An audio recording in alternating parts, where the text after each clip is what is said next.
नमस्कार सर्वांना. श्री स्वामी समर्थ. स्वागत आहे तुम्हा सर्वांचं श्री स्वामी समर्थ कृपा या माझ्या मराठी यूट्यूब चॅनलवर. स्वामी महाराज तुमच्या सर्व चांगल्या इच्छा पूर्ण करोत हीच स्वामींच्या चरणी प्रार्थना करते आणि आज या नवीन व्हिडिओला सुरुवात करते. अत्यंत पवित्र अशा श्रावण महिन्याला शुक्रवारी 26 जुलै 2025 पासून सुरुवात झाली आहे. श्रावण महिन्याला सणांचा राजा असं म्हटलं जातं, कारण या महिन्यात अनेक सण उत्सव साजरे केले जातात, व्रतवैकल्य पूजाविधी केले जातात. तर अशा या पवित्र श्रावण महिन्यात आपल्या घरातील काही वस्तू आपण चुकूनही कुणालाही द्यायच्या नाहीत. या वस्तू जर आपण दुसऱ्याला दिल्या तर आपण स्वतःहून दुःख, कष्ट, संकट, अडचणी आपल्या स्वतःच्याच हाताने स्वतःवर ओढून घेऊ शकतो. तर या पवित्र महिन्यात तुमच्याकडे कुणीही कितीही मागू द्या, या ज्या वस्तू मी तुम्हाला सांगणार आहे त्या वस्तू तुम्ही चुकूनही कुणालाही देऊ नका. या वस्तू जर तुम्ही दुसऱ्यांना दिल्या तर तुम्ही तुमच्या घरातील लक्ष्मी, तुमच्या घरातील सुख समृद्धी, आनंद दुसऱ्याच्या हातात सोपवत आहात असा त्याचा अर्थ होतो. तर या वस्तू कोणत्या आहेत आणि श्रावण महिन्यात कोणते महत्त्वाचे नियम पाळावेत, कोणत्या चुका करणं आपल्याला कटाक्षाने टाळायचं आहे, याची संपूर्ण माहिती मी तुम्हाला आज या व्हिडिओमध्ये सांगणार आहे. तर पहा, आपल्या आयुष्यात सुख यावं म्हणून प्रत्येकजण कष्ट करत असतो, भरपूर मेहनत करत असतो. कारण लक्ष्मी माता कधीही स्वतःहून चालत तुमच्या घरी येत नाही. त्यासाठी कष्ट हे करावेच लागतात. खूप लोक खूप कष्ट करूनच वर आलेली असतात. त्यामुळे त्यांच्या घरात चांगले दिवस आलेले असतात, आनंदाचे दिवस आलेले असतात. जेव्हा एखादी व्यक्ती अशी खूप कष्टाने यश मिळवते, सुखात जगत असते, तेव्हा बघणाऱ्यांच्या दृष्टीला मात्र त्या व्यक्तीचं फक्त ऐश्वर्य दिसतं. पण ते ऐश्वर्य मिळवण्यासाठी त्या व्यक्तीने जे कष्ट केलेले असतात ते मात्र कोणालाही दिसत नाहीत. आता हेही खरं आहे की प्रत्येकाच्या कष्टाला यश येतच असं नाही. कष्टाबरोबर नशिबाची साथ देखील असावी लागते आणि नशिबाची साथ तेव्हाच मिळते जेव्हा काही शुभ दिवशी काही गोष्टी आपण नियमाने करतो, तेव्हाच आपल्या कष्टाला नशिबाची साथ मिळते. तर बघा, श्रावण महिना हा अतिशय पवित्र महिना आहे. या महिन्यात काहीही करताना अतिशय विचारपूर्वक करायचं आहे. हा महिना महादेवांना समर्पित असल्याने महादेवांचा जो प्रभाव आहे तो सर्वत्र जास्त प्रमाणात असतो. त्यातच जर आपल्याकडून काही चुका झाल्या तर त्याचे जे परिणाम होतात त्याला आपल्यालाच तोंड द्यावं लागतं. पण बऱ्याच वेळेला असं होतं की आपल्याला काही गोष्टी माहीत नसतात, त्यामुळे आपल्याकडूनच नकळत काही चुका घडत असतात आणि आपल्या हातून चूक घडली आहे हेच आपल्याला माहीत नसल्यामुळे आपण दुसऱ्याला दोष देतो.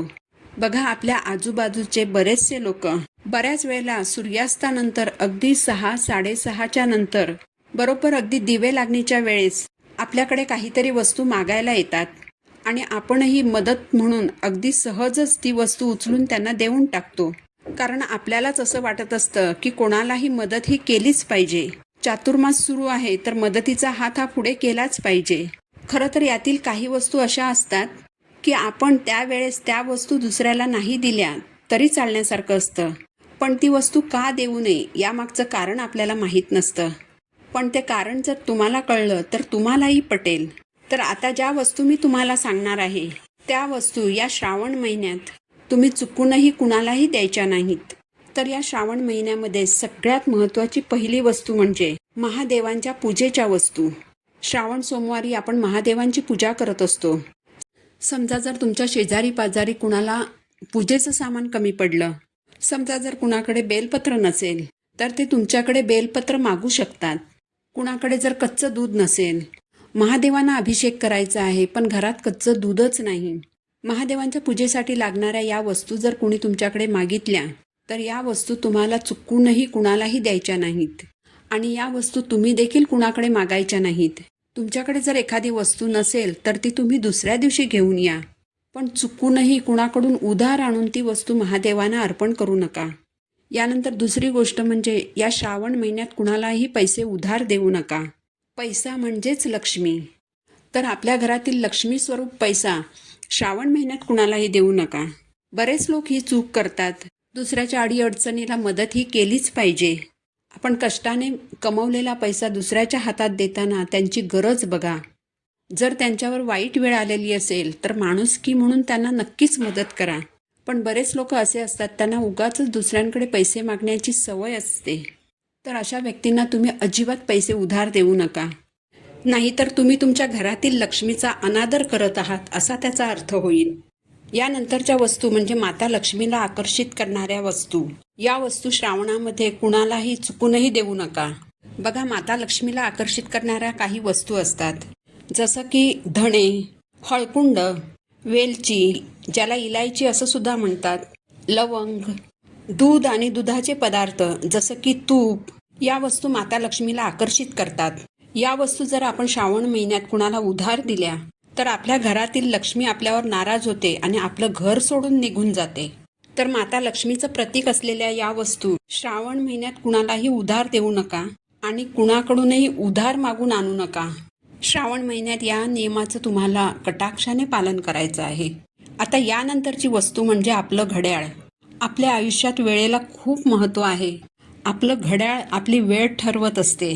त्यामुळे तुमचं घड्याळ तात्पुरतं घालायला देखील कुणाला देऊ नका. समजा कुणाला जर परीक्षेला जायचं असेल, त्यांच्याकडे घड्याळ नसेल तर ते तुमच्याकडे मागू शकतात. तर तुम्ही तुमचं घड्याळ चुकूनही कुणालाही देऊ नका.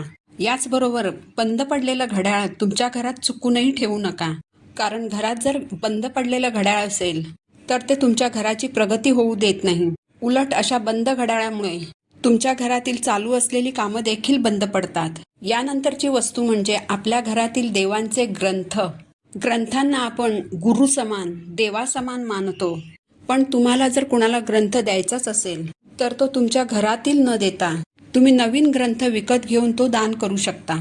यानंतरची गोष्ट म्हणजे या श्रावण महिन्यामध्ये चुकूनही काळे कपडे दान करू नका.